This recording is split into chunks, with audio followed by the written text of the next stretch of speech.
La quête de l'amour, qui d'entre nous n'a pas été là, dans ce labyrinthe émotionnel, balayant frénétiquement en espérant un match qui nous fait nous sentir complets. L'espoir et la déception nous tirent comme des vagues sur le rivage de nos vies. Et bien sûr, le chagrin d'amour, ces moments où l'amour que nous poursuivons semble disparaître sous nos yeux, nous laissant nous demander si nous cherchons quelque chose qui ne viendra jamais.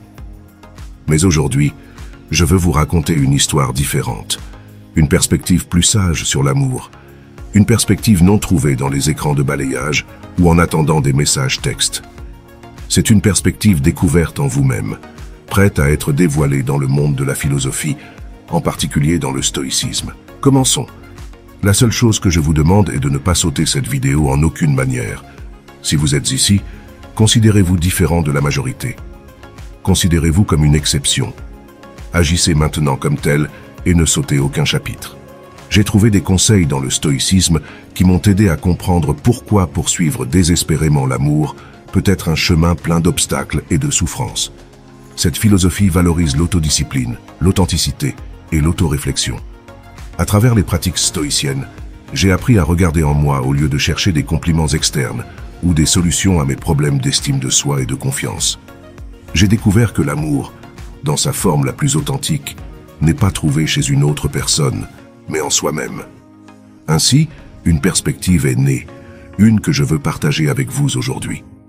Il est naturel de désirer l'amour, de se sentir aimé dans nos vies, mais souvent nous tombons dans l'illusion que l'amour est la solution magique à tous nos problèmes. Nous nous convainquons que trouver quelqu'un de spécial nous remplira de joie, nous libérera des soucis et nous accordera la paix recherchée. Nous nous accrochons à la croyance que l'amour est la clé maîtresse qui ouvrira les portes à une vie épanouissante, comme dictée par les normes sociétales. La pression d'avoir cette personne spéciale dans votre vie est constante, vue dans les amitiés, à la télévision et dans les médias sociaux. Pourtant, même dans les relations amoureuses, les défis et les luttes persistent. Les attentes idéalisées peuvent conduire à la déception, et nous pouvons nous retrouver à chercher l'amour même lorsque nous sommes déjà en relation. Comme les stoïciens nous l'enseignent, ce n'est pas la réalité qui nous perturbe, mais nos opinions et attentes à propos de la réalité. L'illusion de l'amour comme solution à nos problèmes nous fait croire que quelqu'un d'autre peut être responsable de notre bonheur. Cependant, comme l'a sagement dit Épictète, ne cherchez pas à ce que tout se passe comme vous le souhaitez, mais souhaitez plutôt que tout se passe comme cela se passera réellement. Alors votre vie s'écoulera bien. La vraie sagesse stoïcienne nous rappelle que l'amour est un composant précieux dans nos vies, mais pas la réponse à tous nos dilemmes ou conflits. Le bonheur durable vient de se discipliner soi-même, de l'authenticité véritable et de l'autoréflexion. Presque tous nous avons vécu être physiquement présents, mais mentalement piégés dans le passé ou inquiets pour l'avenir. Pratiquer vivre dans le présent, c'est comme revenir au ici et maintenant, dirigeant votre attention là où la vie se passe vraiment, le moment présent. Le moment présent est un cadeau précieux, souvent sous-estimé et sous-évalué.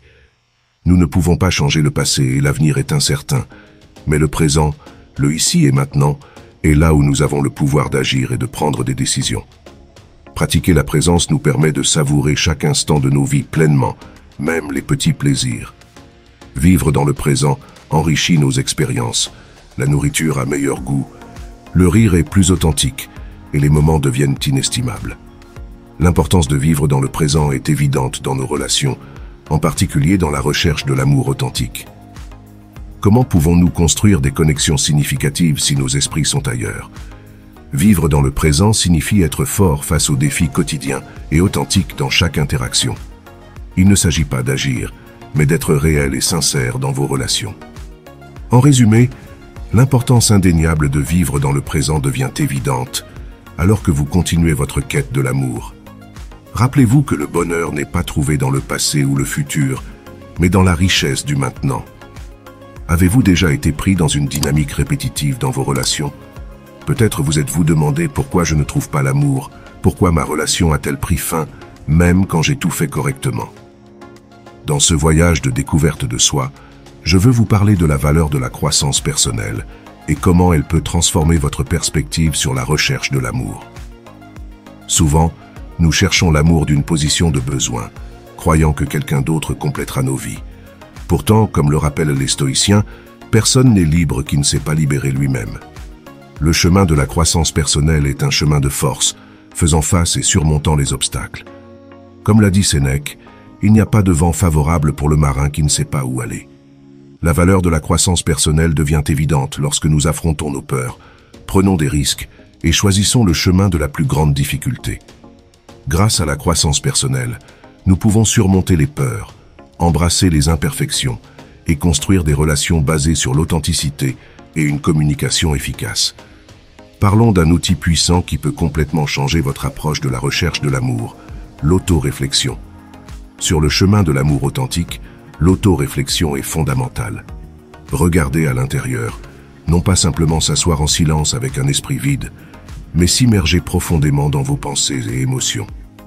C'est une introspection consciente qui vous permet d'explorer votre moi intérieur pour trouver des réponses. En examinant vos pensées et émotions, vous pouvez découvrir des modèles nuisibles se répétant dans vos relations. L'autoréflexion vous aide à affronter ces modèles dommageables, à plonger dans les racines de vos peurs et préoccupations, et à comprendre pourquoi ils persistent. La magie de l'autoréflexion n'est pas seulement dans l'identification des problèmes, mais aussi dans la fourniture d'outils pour le changement. Vous pouvez travailler sur vos faiblesses, cultiver vos vertus et améliorer vos relations. L'autoréflexion est une boussole vous guidant vers des relations plus saines.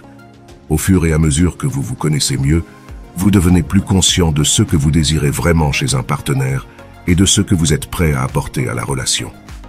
Comme l'a dit Marc Aurèle, mettez votre cœur, votre esprit et votre âme même dans vos plus petits actes. C'est le secret du succès. Profitez de la paix qui suit l'autoréflexion.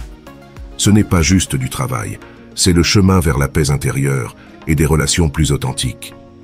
Être un homme du point de vue stoïcien signifie embrasser la valeur de la croissance personnelle, développer une discipline indestructible et de la résilience. Cela nous enseigne qu'être un homme complet implique un engagement constant à s'améliorer et à grandir, ne cherchant pas à l'extérieur ce que nous avons déjà en nous. Lorsque nous cherchons l'amour d'un lieu de force intérieure et d'acceptation de soi, nous créons des relations plus fortes et plus significatives. Le besoin d'être accepté, aimé et validé est une réalité dans la société dans laquelle nous vivons, entraînée par les médias sociaux, le divertissement et les attentes externes. On nous a appris que pour être aimé, nous devons d'abord répondre à certaines normes de beauté, atteindre une certaine taille, nous comporter d'une certaine manière et même dans la façon dont nous nous habillons pour être acceptés. On nous dit que nous devons réussir et être très populaires, sinon nous mourrons seuls et vides. Les attentes sociales nous conduisent à poursuivre l'amour sans relâche, perdant souvent de vue quelque chose de crucial en nous, l'acceptation de soi. Du point de vue stoïcien, l'acceptation de soi devient le pilier de la tranquillité intérieure. Comme l'a sagement exprimé Sénèque, l'un des grands philosophes stoïciens, la vie est courte et nous portons tous ce que nous portons également. Celui qui possède le plus est celui qui est le plus content de ce qu'il a. Cette réflexion nous amène à un point crucial dans ce voyage. Souvent, notre quête désespérée de l'amour et de l'acceptation externe nous éloigne de la tranquillité, nous comparant constamment aux autres, nous conduisant à poursuivre des normes inatteignables et nous remplissant d'anxiété de ne pas être assez bons. L'acceptation de soi, selon les stoïciens, est l'acte d'embrasser qui nous sommes avec toutes nos vertus et nos défauts. C'est se libérer du besoin de validation externe et trouver la paix et l'acceptation de soi. Dans un monde obsédé par la comparaison et la poursuite constante de plus, la philosophie stoïcienne nous invite à trouver la richesse dans l'acceptation de ce que nous avons déjà. L'acceptation de soi nous permet de savourer la vie à son maximum. Comme le rappelle la citation de Sénèque, pour trouver une réflexion profonde dans la recherche de l'amour, nous oublions souvent l'importance d'être contents de qui nous sommes en ce moment. Cette phrase nous rappelle que la vraie richesse n'est pas trouvée dans la validation et l'acceptation des autres, ou dans les possessions matérielles. La vraie richesse réside dans le contentement de notre authenticité et dans la vie en harmonie avec nous-mêmes. En nous acceptant, nous libérons le fardeau émotionnel de la validation externe. C'est l'essence de pourquoi vous ne devriez pas poursuivre l'amour, mais chercher l'acceptation de soi avant de chercher l'acceptation externe. L'acceptation de soi n'est pas un déni de l'amélioration personnelle, mais un solide fondement pour cela. En acceptant nos imperfections, nous réalisons que l'amour authentique ne nécessite pas la perfection. L'acceptation de soi nous permet d'être vulnérables, de communiquer de manière authentique et de construire des relations significatives basées sur l'authenticité. Comme l'a dit Marc Aurèle, le vrai bonheur est de jouir du présent sans dépendance anxieuse envers l'avenir. L'indépendance, une valeur essentielle dans les réflexions stoïciennes, est cruciale dans la quête de l'amour authentique. Souvent, dans notre quête de l'amour, nous pouvons tomber dans le piège de perdre notre indépendance, en nous concentrant tellement sur la recherche de quelqu'un pour nous compléter, en oubliant ceux qui nous rendent uniques. Du point de vue stoïcien, cette dépendance émotionnelle est un modèle de comportement que nous devons éviter. Comme le rappelle Marc Aurèle, nous devons être prêts à changer nos habitudes si nous nous voyons comme des individus dépendants. L'indépendance est le reflet de l'estime de soi et de l'acceptation de soi. Lorsque nous nous engageons dans nos passions, projets et croissance personnelle, nous devenons plus attrayants pour les partenaires potentiels. L'indépendance ne signifie pas s'isoler des autres, mais trouver un équilibre. Vous pouvez profiter de la compagnie des autres sans perdre votre autonomie émotionnelle. L'indépendance est un acte d'amour-propre et de respect de soi. Dans la quête de l'amour, maintenir votre indépendance est essentiel. Si vous êtes une personne complète par vous-même, vous ne cherchez pas l'amour comme solution à vos insécurités. Du point de vue stoïcien et masculin, l'indépendance est une manifestation de force et de maîtrise de soi. Comme l'a dit Sénèque, la vraie liberté est l'indépendance de l'esprit. Cette déclaration nous invite à réfléchir profondément sur ce que signifie avoir un esprit indépendant dans le contexte stoïcien. Il s'agit de nous libérer de l'esclavage des passions, des désirs et des attachements. L'indépendance de l'esprit implique de ne pas laisser les émotions et les pensées dominer notre volonté. En tant que stoïciens, nous travaillons à nous libérer de l'esclavage émotionnel pour posséder nos esprits et en fin de compte nos vies. Pour maintenir l'indépendance émotionnelle du point de vue stoïcien, je présente 2 pratiques fondamentales dans notre quête de l'amour, la méditation et la pleine conscience. La méditation devient un outil puissant pour maintenir l'indépendance émotionnelle du point de vue stoïcien et masculin. La méditation nous aide à trouver l'équilibre au milieu des eaux turbulentes des relations.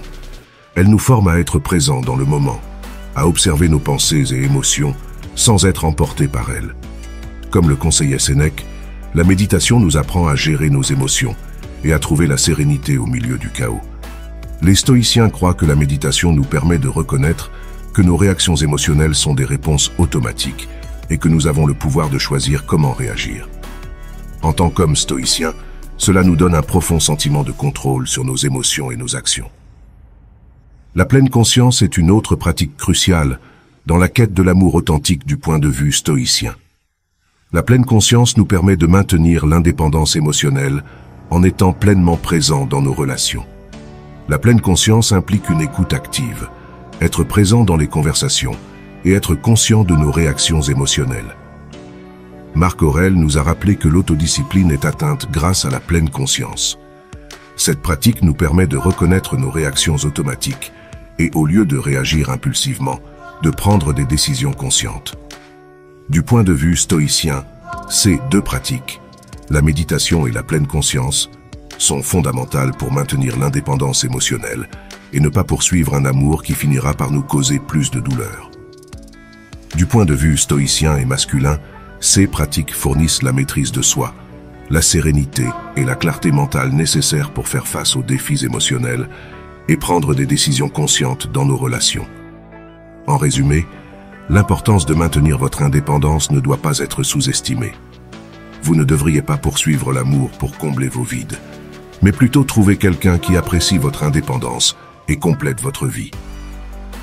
La communication est la pierre angulaire de notre relation. Cependant, nous nous retrouvons souvent pris dans un tourbillon de malentendus, d'arguments inutiles et de mots sans signification. Les mots peuvent construire ou détruire, et du point de vue stoïcien et plus sage, nous explorerons pourquoi une communication efficace est si importante pour améliorer nos relations. Les stoïciens nous enseignent que la communication efficace est un art. Il s'agit d'écouter plus que de parler, de comprendre plus que d'imposer des opinions. Comme l'a dit Épictète, nous avons 2 oreilles et une bouche pour que nous puissions écouter 2 fois plus que nous parlons. Du point de vue stoïcien, une communication efficace implique d'être authentique avec ce que nous disons et d'être honnête lors de l'expression de nos pensées ou en donnant une opinion. Il ne s'agit pas de dire ce que les autres veulent entendre, mais d'exprimer vos pensées et sentiments clairement et respectueusement. La patience est un pilier fondamental du point de vue stoïcien dans la quête de l'amour authentique. Les stoïciens nous enseignent que l'amour n'est pas quelque chose que nous pouvons forcer ou précipiter. Au lieu de chercher désespérément l'amour, nous pratiquons la patience, sachant que le temps est un allié. La patience stoïcienne implique de résister à la tentation de l'impatience, de la frustration ou de l'anxiété. Au lieu de voir le temps comme un ennemi, nous l'embrassons comme un enseignant duquel cultiver la sagesse. Du point de vue stoïcien, la patience nous permet également de développer la force intérieure pour faire face à la solitude, au rejet et à l'incertitude dans la quête de l'amour. La patience stoïcienne nous rappelle que l'amour authentique est un processus non régi par un calendrier. Comme l'a dit Marc Aurèle, rien n'arrive à personne qu'il ne puisse endurer. La même chose arrive à d'autres personnes, et elles l'endurent. Le développement des piliers stoïciens de la patience et de l'empathie souligne leur importance et comment ils peuvent enrichir nos relations. D'un point de vue philosophique, une communication efficace renforce nos relations et nous rapproche de l'amour authentique. Elle nous permet d'être vulnérables et de partager nos désirs, nos peurs et nos rêves. Dans les mots de Marc Aurèle, le secret de toutes les victoires réside dans l'organisation de l'invisible. Essayer de plaire à tout le monde est, du point de vue stoïcien, une invitation à réfléchir sur pourquoi la poursuite de l'amour et de l'approbation des autres peut causer encore plus de douleur. Dans notre empressement à plaire à tout le monde, nous finissons souvent par sacrifier notre authenticité et nos propres besoins. Les stoïciens nous enseignent qu'au lieu de chercher l'acceptation externe, nous devrions nous concentrer sur la construction de notre force intérieure et trouver l'amour en nous-mêmes. La poursuite incessante de l'amour peut conduire à des relations basées sur des attentes irréalistes et nous amène souvent à négliger notre propre identité. Les stoïciens nous rappellent que nous ne pouvons pas contrôler les émotions, les décisions et les actions des autres, mais nous pouvons contrôler comment nous y répondons. La quête désespérée de l'amour peut devenir un cycle de déception, car essayer de plaire à tout le monde nous fait souvent perdre de vue ce qui est vraiment important pour nous. Au lieu de cela, le stoïcisme nous appelle à nous concentrer sur nos actions, à être la meilleure version de nous-mêmes et à cultiver des relations basées sur la sincérité et le respect mutuel. Comprendre que l'acceptation externe n'est pas la clé du bonheur nous libère du besoin de poursuivre l'amour anxieusement. Au lieu de cela, nous trouvons la paix intérieure et la sérénité qui nous permettent d'apprécier les relations dans leur contexte plus large. La philosophie stoïcienne enseigne que la vraie richesse émotionnelle vient de l'authenticité, de la patience et de la compréhension de nos propres besoins et de ceux des autres. Ainsi, au lieu d'essayer de plaire à tout le monde dans la recherche de l'amour, concentrons-nous sur nous, plaire à nous-mêmes, être authentiques et construire des relations basées sur le respect mutuel et la compréhension. En fin de compte, c'est la clé pour découvrir un amour authentique et significatif qui s'épanouit de l'intérieur et n'est pas désespérément recherché de l'extérieur. Dans le monde d'aujourd'hui, il est courant de voir des gens essayer de s'intégrer dans des rôles sociétaux prédéfinis, agissant artificiellement et cachant leur vrai moi derrière un masque social. Mais que se passe-t-il lorsque nous nous libérons de ce masque et embrassons l'authenticité? Les stoïciens nous enseignent que l'authenticité est un chemin vers la vraie liberté. Dans les mots de Sénèque, aucun homme n'est libre qui n'est pas maître de lui-même. La vraie liberté réside dans le fait d'être soi-même, sans crainte de jugement. L'authenticité nous permet de nous libérer du fardeau de plaire aux autres et de vivre selon nos principes. Dans une société qui nous pousse souvent à poursuivre l'amour à travers l'approbation externe, l'authenticité devient une lumière directrice. Du point de vue stoïcien, l'authenticité nous conduit à des relations plus profondes et plus significatives. Lorsque nous sommes authentiques, nous attirons des personnes qui nous apprécient pour notre véritable essence, pas une version fictive de nous-mêmes. L'authenticité fournit également la force de faire face aux défis avec dignité. Comme l'a dit Marc Aurèle, rien n'a autant de pouvoir pour élargir l'esprit que la capacité d'enquêter systématiquement et véritablement sur tout ce qui se passe dans l'univers. Du point de vue stoïcien, la connaissance de soi commence par une réflexion quotidienne sur nos actions, réactions et émotions. Cette pratique nous permet d'identifier des modèles et de comprendre ce qui nous motive. Explorer nos valeurs est une partie fondamentale de la connaissance de soi, les stoïciens croyant que la vertu est la valeur suprême et que chaque personne doit définir ce que cela signifie pour elle. Identifier nos réactions automatiques dans des situations de conflit ou de stress est un autre aspect de la connaissance de soi. L'introspection nous permet de reconnaître ces réactions et de choisir des réponses plus conscientes et alignées sur nos valeurs. Un exercice utile du point de vue stoïcien est de tenir un journal de gratitude, notant ce que nous apprécions et ce qui nous rend authentiques. Cela nous connecte avec notre véritable essence et nous aide à apprécier notre unicité. La connaissance de soi n'est pas toujours un chemin solitaire. Chercher les conseils d'un mentor stoïcien ou d'un thérapeute peut fournir des conseils inestimables dans ce voyage de découverte de soi. Embrasser la connaissance de soi nous rend plus confiants et authentiques dans nos actions et nos relations. Dans les mots d'Épictète, commencez par vous dire quel type de personne vous voulez être, puis agissez en conséquence. Si cette vidéo vous a inspiré à chercher un amour plus sage et plus significatif, nous vous invitons à franchir l'étape suivante. N'oubliez pas de vous abonner et d'activer la cloche de notification. Je tiens sincèrement à espérer que ce message vous a été utile. Je veux vous féliciter grandement d'être arrivé jusqu'ici et d'avoir terminé la vidéo. Cela signifie que vous voulez vous améliorer en tant que personne. Si vous avez aimé la vidéo, laissez votre commentaire. Vous ne savez pas quoi commenter. Commentez « Je l'ose » pour que je sache que vous êtes arrivé à la fin. Si vous n'êtes pas encore abonné à la chaîne, qu'attendez-vous? Abonnez-vous maintenant et rejoignez-nous. Merci pour votre attention.